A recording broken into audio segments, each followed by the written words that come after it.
Bienvenue sur la plateforme de MOOC de Tagat. Nous allons continuer dans le cadre de ce MOOC sur le Community Management avec la leçon numéro 1 qu'on avait entamée la dernière fois avec les missions du Community Manager. Et nous allons continuer ensemble. Donc on avait déjà eu à évoquer un certain nombre de missions et l'idée c'est vraiment qu'on comprenne encore une fois que le Community Manager n'est pas un job qu'il faut simplifier et dire qu'il s'agit juste de publier sur les pages.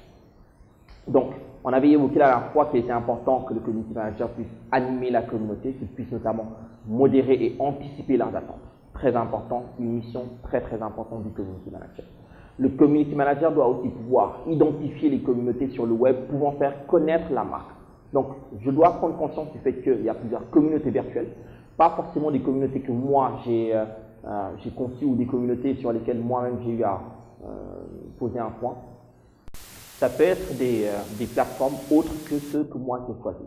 Alors, exemple, il y a un forum par exemple sur CéneWeb et par rapport à des questions sur lesquelles je suis appelé à intervenir, il y a fréquemment des gens et il y a une forte communauté sur ce forum qui échange sur la question.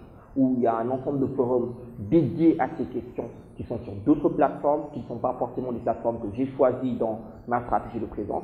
Mais l'idée, ce sera notamment en tant que community manager que je puisse trouver un moyen, après avoir identifié les communautés, de poser une stratégie me permettant d'intégrer ou en tout cas de générer des membres en partant notamment de ces différentes communautés ou de les utiliser notamment dans le cadre de ma stratégie. Donc ça peut être des blogs, ça peut être des forums, ça peut être des listes de discussion, ça peut être des groupes et c'est aussi le cas sur Facebook. Je suis présent sur Facebook, j'ai ma page, j'ai mon propre groupe, mais il peut aussi y exister d'autres groupes qui abordent les mêmes thématiques que moi. L'idée sera tout simplement de pouvoir identifier ces différents groupes et pouvoir intégrer effectivement ces différents groupes dans ma stratégie.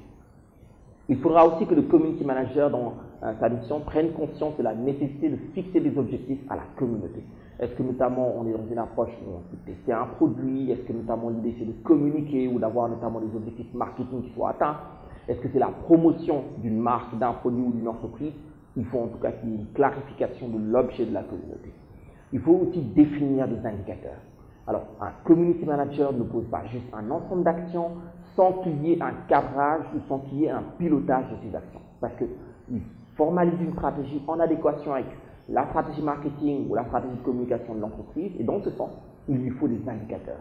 Donc, on peut avoir par exemple le nombre d'impressions générées par poste, l'engagement ou encore tout simplement le nombre la portée de la publication qui va être obtenue après chaque publication. Donc en somme, il faudra tout simplement définir des indicateurs qui vont être ceux qui vont vous permettre en tant que community manager de suivre l'évolution de votre stratégie. Il faudra aussi animer des actions de recrutement, il faut surveiller son réputation comme on l'a dit, il faut aussi fidéliser, valoriser la communauté. Et ça, c'est un ensemble d'actions et il faut être créatif dans la façon notamment de trouver des façons de valoriser la communauté. Il faut faire des membres existants, des relais d'information. Et ça, on va revenir dessus parce qu'on va parler notamment des paid, earned and owned media. Et la distinction, c'est que justement quand j'arrive à créer des membres d'une communauté qui se sentent appartenir à la communauté, là, ces membres deviennent notamment des relais d'information, deviennent des ambassadeurs. Il faut donc pour ça que dans ma logique en tant que community manager d'animation de la communauté, que je puisse lancer des sujets qui vont me permettre de susciter le débat, de partager notamment des expériences et notamment des pratiques entre les internautes et les consommateurs. Il faudra que je puisse veiller à la qualité des réponses qui vont être apportées aux différents membres de la communauté. Il faudra que je puisse assurer la fidélisation des membres à travers l'organisation d'événements online et offline. Et ça, c'est très important. Le community manager ne se conçoit pas seulement par rapport à des actions online, mais aussi par rapport à des actions offline. Je peux, en tant que community manager, organiser des actions en offline et partant de ces actions en offline, générer du contenu supplémentaire qui va être réutilisé en online. Donc, très important. Donc, en online, je peux notamment organiser des chats, des interviews, des newsletters, utiliser des excuses comme les jeux concours, etc.